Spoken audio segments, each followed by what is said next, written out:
Hi guys! Welcome back sa ating vlog. So for today's video guys, sa dami ng pwede kong maiwanan, yung type ko pa talaga, no?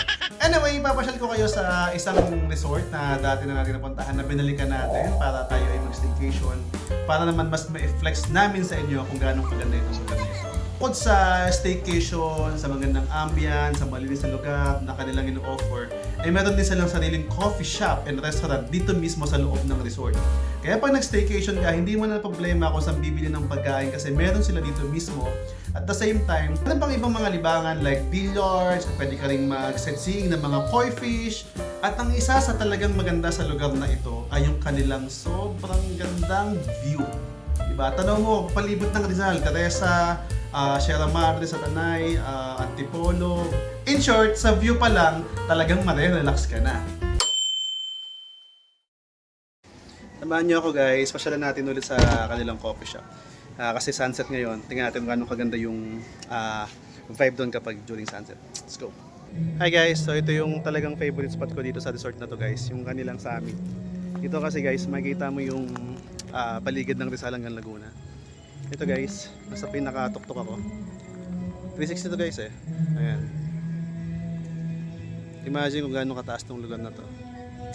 Tapos doon yung sunset, ayun, sa likod natin. Ayan. And then bukas aabangan ko naman yung sunrise dito. Sa bundok ng Sierra Madre. Guys, kita yung yung wind farm sa Pililla Rizal. Kaya lang medyo maulap, kaya hindi siya masyadong kita. Pero kapag naked eye, kitang-kita ko naman siya dito. Especially kanina yung medyo tanghali, yung clear siya. So kitang-kita mo siya doon. Nice. Itong area na to guys, kasama pa to sa property ng resort. Ito dito magkakaroon dito ng ATV sa part na to. Tapos ay yung part na yun guys, kung makikita nyo, ayan yung malaking may bubong na yan, malaking villa na yan. Diyan pwedeng pumesto kahit sino kapag kayo ay punta sa kanilang coffee shop o kaya restaurant, no. So ayan, meron diyang mga chairs, tapos meron ding billiard tables doon na goods para mag-chill. At syempre naririnig nyo may nagbi-video, okay, so okay na okay. Tapos guys, abangan natin dito, ito yung nakikita nyo may semento. Ongoing pa kasi construction dito, kumbaga mas pinapaganda pa nila. Kaya makikita niyo maraming mga construction equipment at mga materyales sa paligid kasi inaayos pa nila yung lugar. Pero anytime naman pwede kayong pumunta dito, kumbaga open na sila. So yan, balik tayo. Yung sementado na yun guys, gagawin nila yung basketball court. Full court daw yan, kaya okay na okay yan sa mga gustong dito. Alam mo yun, dumayo ka na ng coffee shop, pwede ka pa mag-billiard, pwede ka mag-video hockey, pwede ka mag-basketball. Kumbaga ang daming pwedeng gawin. So very nice, very unique to. Very unique tong kanilang restaurant kasi bukod sa kakain ka lang at mag-chill or magpapalamig, kumbaga ang dami mong pwedeng gawin. Like yan, mga sports. At the same time, syempre talagang gustong-gusto ko. They have magnificent view talaga dito. Grabe, yung kahabaan ng Sierra Madre. Kitang-kita doon. Yan, medyo mababa lang yung pesto ko ngayon. Pero yan, kita nyo yun, no? Ayan. So very nice talaga. Ako talaga nare-relax ako dito. Nice.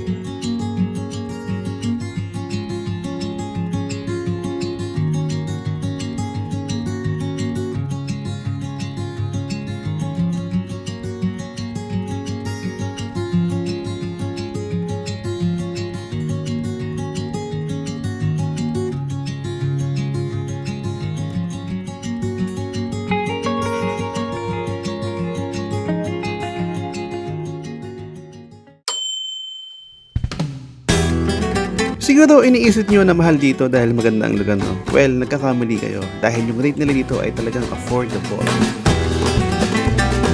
Ang entrance fee ay 200 pesos only for adult at 150 pesos naman for kids. Kung gusto nyo naman mag-overnight for as low as 2,200 pesos ay meron ka ng room na good for 3 to 4 person. Kaya naman kung kayo ay nagbabalak mag-staycation, I can recommend you this place. Don't be harsh to yourself.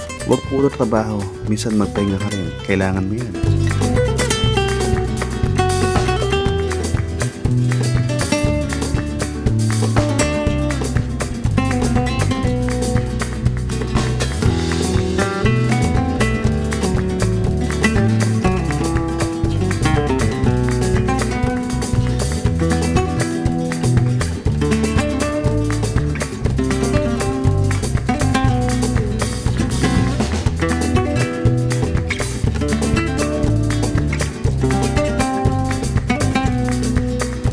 Ito nga pala yung kanilang menu sa kanilang coffee shop and restaurant.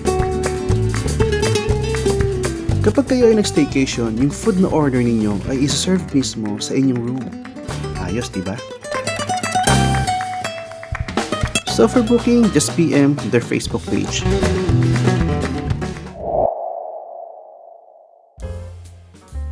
Kung ikaw naman ay nag-ahanap ng events place para sa iyong special occasion, aba, meron na rin sila. We have Attorney Gab and Ma'am Jonah to discuss the details. Good evening. Sir, yung bagong area namin dito, good for seminar, wedding celebration, birthday, reception, wedding, good for 50 to 70 packs. Complete na siya with projector, with TV, with sound system. Table and chairs. Medyo makalat na ngayon kasi piniprepare pa namin. Yes. Itong area na to, mayroon siyang air conditioning system, dalawang 3 horsepower na aircon. So malamig na siya kahit fully occupied siya ng mga 60 packs. Okay. So comfortable siya dahil may mga table and chairs na siya na maayos. At meron siyang magandang sound system. Ayun. Attorney and Ma'am Jo, at yung 12.5 po ay goods po siya for the whole ano na, no? Kumbaga lahat na kasama na yung sound system, projector, kumbaga wala na silang iisipin. Ngayon po, yung food, pwede pong sa inyo na rin manggaling, di ba? Okay. Hindi na kami mag-cater. Ayun. Decoration na. Pati decoration. Ayun, kasama na guys. So pag nagpa-catering kayo, sila na rin bahala sa decoration.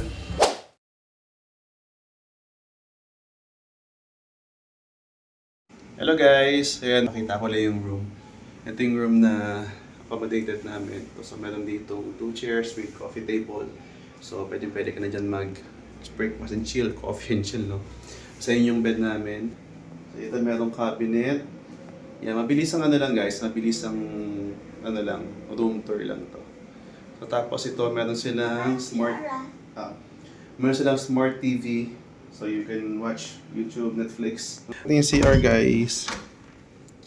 Ito yung CR. Ayan. Hi. So meron siyang, of course, toilet. And then yung shower area. Meron siyang hot and cold shower. And ito. Tapos guys, kung gusto nyo makita ang iba pang mga rooms, you can check my previous vlog. Yung kasi yung vlog na yun, talagang kompleto yung details nun. Kung gusto nyo malaman, kung gusto nyo mas makita, either visit nyo o kaya mag-message kayo sa Facebook page nila. Ito yung Facebook page. Very responsive naman yan. Guys, bali dito nga pala sa Gab's Resort. Pwede kayo dito mag-day tour lang. As in, swimming lang. Tapos pwede kayong kumuha ng mga gazebo or mga tables and chairs na yung kung ano yung swak sa budget ninyo. Yung mga gazebo, yung mga table. Sa kagandahan dito guys, yun nga, kapag kayo ay kakain, hindi na kayo lalayo ng ibang lugar. Akit lang kayo dito sa kanilang coffee shop / restaurant, no? Para umorder ng food nyo and that's it. Kumbaga, ganun lang ka simple. Ito guys yung sample ng kanilang mga tables na napaparent, mga gazebo. Sa baba rin meron. Ayan. Kung ako dito ako sa baba, ayun, no? Parang privacy. Dito pala guys sa baba na swimming pool.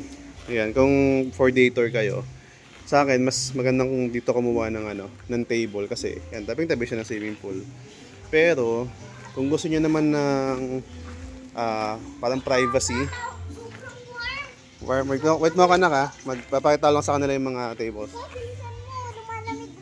Oo. So guys, kung gusto niyo naman ng mas may privacy, eto dito pwede dyan, no? Tapos may space pa doon. Tapos may nakita akong isa doon sa taas eh. Doon banda. Ayan, ito yung part na yan. Table din yan. So, okay din dyan kasi yan. Kayo lang nandyan. Uy, malalim? Apat mo? Ito kasi nagulat ako sa malalim na. Yan. Galing. Papa, pasok ka ang warm. Pasok! Wait lang. Brush muna. Yung floor guys, pero parang mas malalim to, Papa. Mas malalim. Lakas na ng loob mo, nak. Ang lakas na ng loob mo. Sobrang relaxing nga ng vibe ng place na to. Kaya naman perfect para sa mga gustong mag-unwind.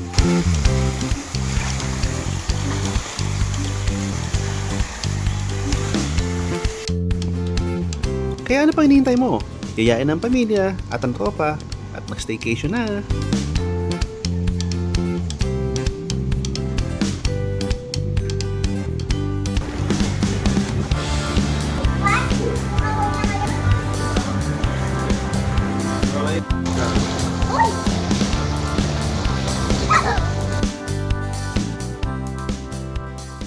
So yun lang guys for today's vlog and thank you so much for watching and syempre please subscribe sa aming Channel. YouTube channel and follow sa aming Facebook page.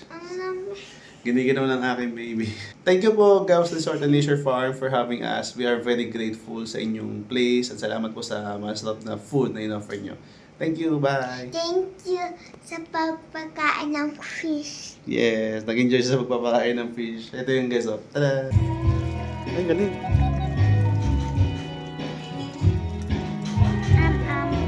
Bye!